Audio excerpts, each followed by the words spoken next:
함께 기도드리겠습니다. 아버지 하나님, 주님 의지하지 않고서는 한 걸음도 살아갈 수 없는 우리 삶이기에 이 첫 시간 먼저 주 앞에 엎드려 은혜와 자비와 긍휼을 구합니다.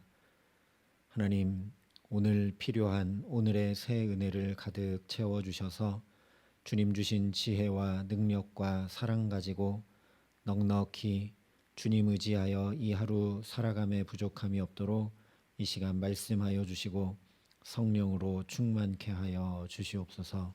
예수님 이름으로 기도합니다. 아멘. 오늘 우리에게 주시는 하나님 말씀은 사사기 14장 10절부터 14절의 말씀입니다. 사사기 14장 10절부터 14절의 말씀을 봉독해 드리겠습니다. 하나님의 말씀입니다. 삼손의 아버지가 여자에게로 내려가매 삼손이 거기서 잔치를 베풀었으니 청년들은 이렇게 하는 풍속이 있음이더라.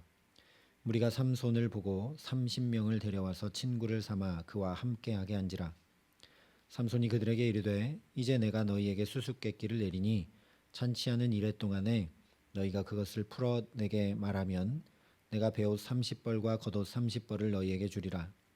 그러나 그것을 능히 내게 말하지 못하면 너희가 내게 베옷 30벌과 겉옷 30벌을 줄지니라 하니 그들이 이르되 내가 수수께끼를 내면 우리가 그것을 드리리라 하매 삼손이 그들에게 이르되 먹는 자에게서 먹는 것이 나오고 강한 자에게서 단 것이 나왔느니라 하니라.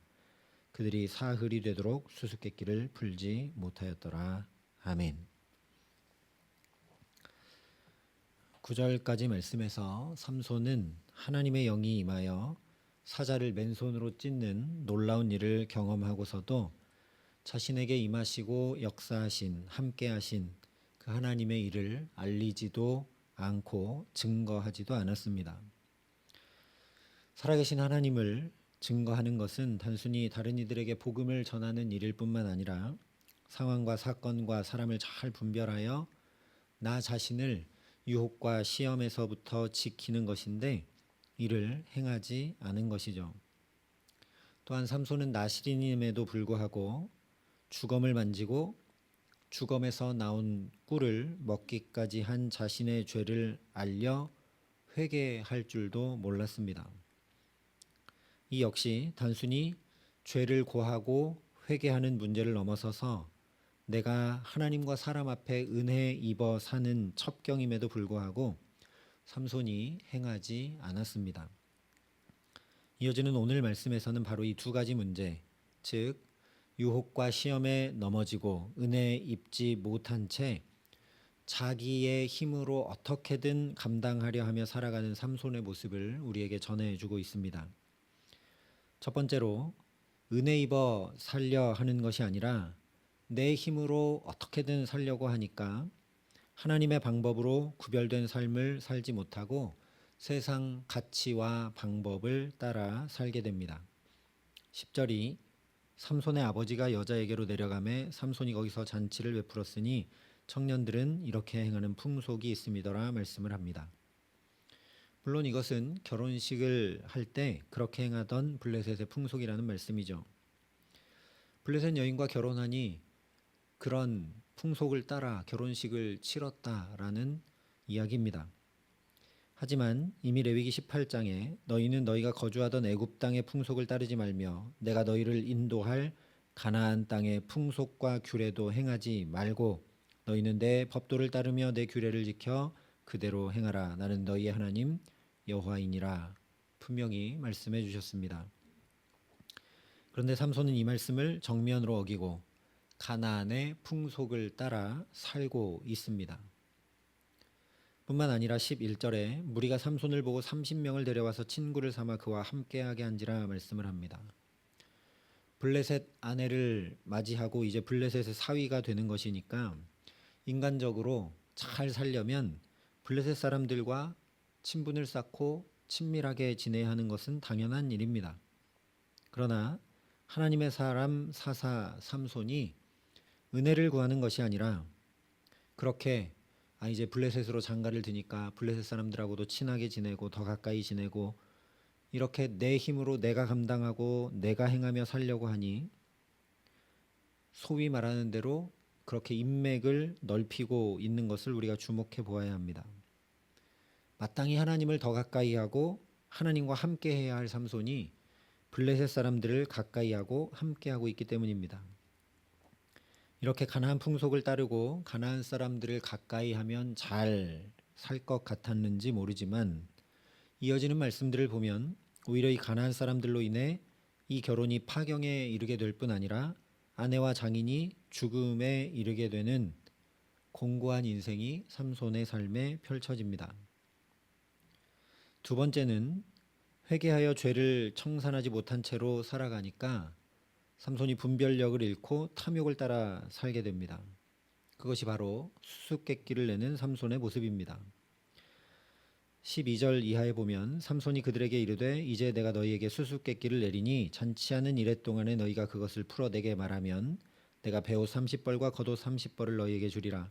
그러나 그것을 능히 내게 말하지 못하면 너희가 내게 베옷 30벌과 겉옷 30벌을 줄지니라 하니 그들이 이르되 내가 수수께끼를 내면 우리가 그것을 드리리라 하매 삼손이 그들에게 이르되 먹는 자에게서 먹는 것이 나오고 강한 자에게서 단 것이 나왔느니라 하니라. 우리는 이 수수께끼의 정답이 사자와 꿀이라는 걸 알고 있죠. 삼손이 블레셋으로 내려오던 길에 하나님의 영이 임해서 사자를 찢어 죽였는데 그 주검에 벌들이 날아와 집을 짓고 꿀을 만들어 두어서 삼손이 맛있게 먹었던 기억을 가지고 이 수수께끼를 낸 것입니다. 그렇기 때문에 이것은 지극히 주관적인 삼손만의 경험, 그것도 아무에게도 말하지 않은, 심지어 부모님에게도 말하지 않은 삼손 자신의 경험에서 나온 수수께끼이기 때문에 공정치 못한 수수께끼라는 겁니다. 자기밖에 모르니 아무도 못 맞추는 거죠. 삼손이 그렇게 무조건 승리할 수밖에 없는 이 수수께끼에 베옷 30벌과 겉옷 30벌을 걸었으니 이것은 그저 친구들과 재미로 한 내기가 아닙니다. 성서시대의 겉옷은 저당 잡혀서 돈을 빌릴 수 있는 마지막 수단이었음을 고려한다면 이것은 친구들의 자존심, 재산을 다 가지겠다는 삼손의 욕망이 반영된 것임을 알 수 있다라는 거죠. 세상적으로 보면 이제 장가 들고 결혼하게 되니까 이렇게 해서, 왜냐하면 30명의 친구니까 한 명에 하나씩 베옷 하나, 겉옷 하나를 받는 것이니까 이렇게 해서라도 조금이라도 재산을 늘리려 하는 것이 어쩌면 당연한 일일 수도 있습니다. 하지만 삼손의 이런 탐심은 말씀 그대로 우상 숭배와 같아서 삼손이 조금이라도 잘 먹고 잘 사는데 도움이 된 것이 아니라 오히려 베옷 30벌과 겉옷 30벌을 자기가 친구들에게 주어야 하는 처지에 이르고 말게 됩니다. 즉 우상 숭배와 같이 허무하고 헛된 일이 되고 말았다는 것이죠. 세 번째로 이렇게 은혜를 구하지도 않고 회개하지도 않으며 하나님을 전혀 의지하지 않고 삼손이 자기 능력과 지혜와 힘으로 살려고 하니 당연히 교만으로 행하게 됩니다. 앞서 말씀드린 바와 같이 이 수수께끼는 삼손 외에는 아무도 풀 수 없는 수수께끼입니다. 그러니 삼손이 이 문제를 내고 있는 것 자체가 이 30명의 친구들이 온갖 지혜와 방법을 다 동원해도 절대 풀 수 없다라는 것. 다시 얘기하면 너희들은 다 나보다 못하고 내가 너희들보다 훨씬 낫고 내가 최고다라는 그 교만이 이 밑바탕에 깔려 있는 것이라는 말씀입니다. 그러나 이 교만 역시 얼마 가지 못하여 다 무너지고 말게 됩니다. 후에 살피겠지만 이 친구들은 삼손의 아내를 통해 누구도 알 수 없는 이 답을 알아내서 수수께끼를 풀어냅니다. 물론 세상적 방법인 협박을 통해 답을 얻어냈지만 말 그대로 세상적으로만 볼 때 그러면 결과적으로 삼손이 우둔하고 친구들이 지혜롭게 행하여 내기에서 승리한 것이 되는 것이죠. 그 결과로 교만은 패망의 선봉이요 거만한 마음은 넘어짐의 앞잡이니라 말씀한 그대로 삼손이 패망하게 됩니다. 아내를 친구에게 뺏기게 되고 이로 인해 분노한 삼손이 곡식과 포도원과 감람나무들을 불태워 복수하니까 블레셋 사람들이 이것이 원인이 뭐냐 찾아내어서 장인과 아내를 불태워 죽게 하는 처참한 일이 벌어지고 이 일로 인해 동족 이스라엘 사람들이 삼손을 결박하여 블레셋에 넘겨주는 그야말로 패망의 길을 걷고 말게 됩니다. 계속 다른 사사들에게서도 살펴봤던 것처럼 이런 삼손의 모습은 이스라엘을 그대로 나타내고 대변하는 것입니다. 그가 이스라엘의 지도자로 부름받은 사사이기 때문입니다. 이스라엘도 은혜를 구하여 하나님 의지함으로 살아가는 것이 아니라 자기들의 힘과 방법을 따라서 자기가 가진 경험과 지혜와 능력으로 살기 위해서 가나안의 풍습을 따라 행하고 우상도 섬기는 가운데 계속해서 패망의 길을 걸으며 곤고한 삶을 벗어나지 못하고 있습니다. 그러니 이런 이스라엘이나 삼손의 모습을 사사기가 반복하고 또 반복하여 보여주는 이유는 제발 이렇게 살지 말라는 말씀일 수밖에 없는 것이죠. 이 의미를 오롯이 담아서 로마서 12장에 너희는 이 세대를 본받지 말고 오직 마음을 새롭게 함으로 변화를 받아 하나님의 선하시고 기뻐하시고 온전하신 뜻이 무엇인지 분별하도록 하라 말씀한 것입니다.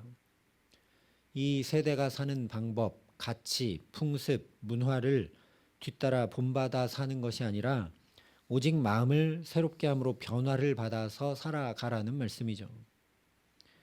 그래야 거룩하게 구별하여서 하나님의 말씀을 따라 행복한 삶을 살아갈 수 있기 때문입니다. 그러면 어떻게 하는 것이 오직 마음을 새롭게 함으로 변화를 받는 것인가? 곧바로 다음 구절에 내게 주신 은혜로 말미암아 너희 각 사람에게 말하노니 마땅히 생각할 그 이상의 생각을 품지 말고 오직 하나님께서 각 사람에게 나누어 주신 믿음의 분량대로 지혜롭게 생각하라 말씀합니다. 마음을 새롭게 함으로 변화를 받는다는 건 곧 마땅히 생각할 그 이상의 생각을 품지 않는 것이라는 말씀입니다. 오늘 삼손을 보면 계속해서 마땅히 생각할 그 이상의 생각을 품습니다. 그래서 블레셋 여인과 결혼하려고 하고 또 가나안 풍속을 따르려고 하고 탐욕과 교만으로 행하며 결국 패망의 길을 걷고 맙니다. 그러니 내 힘과 경험과 지혜와 능력을 가지고 내 뜻과 내 계획과 내 생각을 이루고자 남보다 어떻게든 더 나은 모습으로 살고자 교만과 탐심을 품어 곤고하고 힘겨운 이 삼손이나 이스라엘처럼 살지 말고 제발 돌이켜 회개함으로 하나님께 더 가까이 나아가서 내가 마땅히 생각할 그 이상의 생각을 품는 것이 아니라 하나님 의지하는 겸손으로 하나님 붙들어 주시는 은혜로 살아가라는 말씀입니다. 이런 복된 삶을 소망하면서 시편 기자가 이렇게 간구하며 고백합니다. 여호와여, 내 마음이 교만하지 아니하고 내 눈이 오만하지 아니하오며 내가 큰 일과 감당하지 못할 놀라운 일을 하려고 힘쓰지 아니하나이다. 실로 내가 내 영혼으로 고요하고 평온하게 하기를 젖된 아이가 그의 어머니 품에 있음 같게 하였나니 내 영혼이 젖된 아이와 같도다. 이스라엘아, 지금부터 영원까지 여호와를 바랄지어다. 이 말씀 그대로 우리가 하나님 앞에 마음이 교만하지 않도록 눈이 오만하지 않도록 우리를 지켜주시는 은혜 구할 수 있기를 바랍니다. 마땅히 생각할 그 이상의 생각을 품어 감당하지 못할 크고 놀라운 일을 쫓는 미련함에 빠지지 않는 은혜를 구할 수 있기를 바랍니다. 그러니 구체적으로 오늘 내 체력이 되지 않는데 더 많은 것을 하려고 하거나 또는 내가 이만큼밖에 감당하지 못하는데 이만큼을 하려고 억지로 하고 힘쓰고 애쓰고 그렇게 하는 것이 아니라 내게 주신 은혜가 족한 줄을 아는 은혜를 덧입게 하셔서 참으로 지금부터 영원까지 오직 하나님만 바라고 구하며 의지함으로 복된 삶 살아가게 하시기를 우리 구주 예수 그리스도의 이름으로 간절히 축원합니다. 함께 기도하시겠습니다. 아버지 하나님, 삼손도 이스라엘도 마땅히 생각할 그 이상의 생각을 품고 어떻게 하면 이 가나안 땅에서 저 가나안 사람들처럼 풍요를 누리고 살아갈까 하며 그 모습을 쫓아가다가 오히려 패망하게 되는 것을 하나님 말씀을 통해 계속 반복하여 보게 됩니다. 하나님, 그런데 이것이 우리의 모습임을 주님 앞에 회개하며 자비와 긍휼을 구합니다. 매번 마땅히 생각할 그 이상의 생각을 품고 때로 탐욕으로, 때로 교만으로, 때로 세상 가치와 방법을 따라 하나님 내게 주신 은혜보다 더 큰 것을 구하고 그것을 이루기를 바라며 살아가는 우리의 탐욕과 교만을 주님 긍휼히 여겨 주시옵소서. 그래서 이 시간 하나님 앞에 엎드려 은혜를 구합니다.